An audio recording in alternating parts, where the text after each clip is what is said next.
And he should just swim off in a minute and disappear into the mighty Niagara.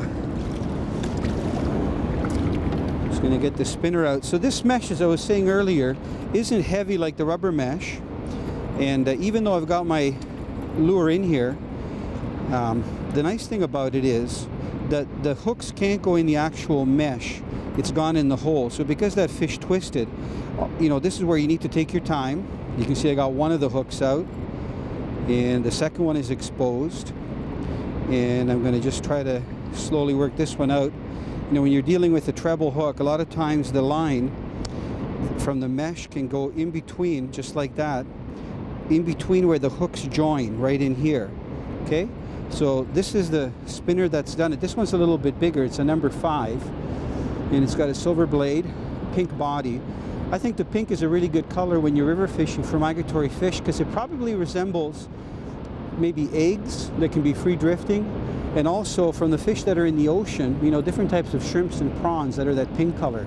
But a number 5 is a pretty big blade, and I normally wouldn't use it fishing smaller tributaries, but here in the Niagara River, because you've got a lot of water, you know, the river's probably, I'd say at least 800 yards wide.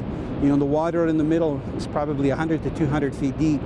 So we've got a lot of flow, and the fish are scattered. It's not like fishing a smaller tributary where the fish are close by. So you got to really make lots of casts to try and locate the fish.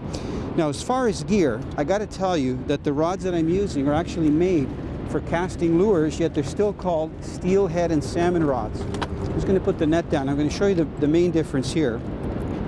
This particular rod, let me just reel in the line, is part of the RSC series. I'm going to hold 2 of them up here, okay? And you can see that they're rated for 8 to 12 pound test. This particular one is 9 feet long, so it says right on the blank, 9 feet long. The one that I have in my left hand is rated for 10 to 25 pound test. It's a little stiffer, and it's only 8 feet long, but they're both RSC series. And on them, I've got loaded 2 spinning reels, and these are, one is a medium size, one is a larger size spinning reel, and I'm using a braided line. That's why that line looks green. And the reason I'm doing that, a few days ago I was hooking Chinooks up to 30 pounds here, and if you didn't get the hooks into them, they'd run about 20-30 yards, and then they'd throw the hook, even the treble. So if I put these 2 rods together, and if you go up the actual guides, you'll notice that the rod on the right, the guides become very small right to the tip. The rod on the left, the guides remain quite large. So this rod that I'm shaking right here is the rod that's really designed to cast heavier lures. This one you could use for drift fishing and also for casting lighter lures. And that's the one that I just got that last fish on. So you could use a 7-foot spinning rod, like medium action or medium heavy. But if you hook like a 30-pound salmon, chances are you're not going to get the hooks into it. And if you do get it on, you might snap the rod.